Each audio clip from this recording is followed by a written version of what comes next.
An environmental expert is sounding the alarm on another Supreme Court ruling now under scrutiny. We first told you about that decision to curtail the EPA's ability to regulate carbon emissions last night.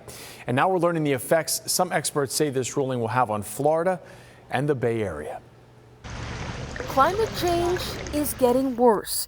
That's the consensus from many scientists across the globe, including those who recently released this massive United Nations study on the topic. In it, they found that reducing carbon emissions would be the key to slowing climate change down. We are already seeing sea level rise, increased storminess, flooding. We know those impacts are going to get worse. Dr. Jennifer Jones is FGCU's director for the Center of Environment and Society, and she tells ABC Action News that given these facts, a recent ruling from the Supreme Court now has many scientists alarmed. This ruling by the Supreme Court this year against the EPA said that they do not have the statutory authority to regulate carbon dioxide as a pollutant coming from energy power plants. According to the court, the Environmental Protection Agency, or EPA, will now have to regulate power plants and their greenhouse gas emissions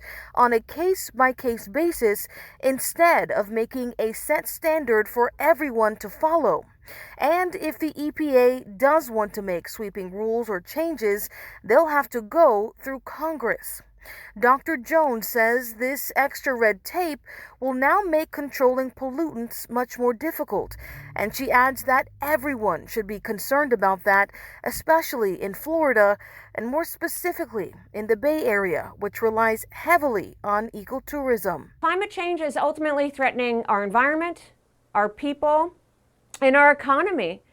And this ruling puts all of that at increased risk because it makes fighting climate change harder. In Tampa, Rochelle Oline, ABC Action News.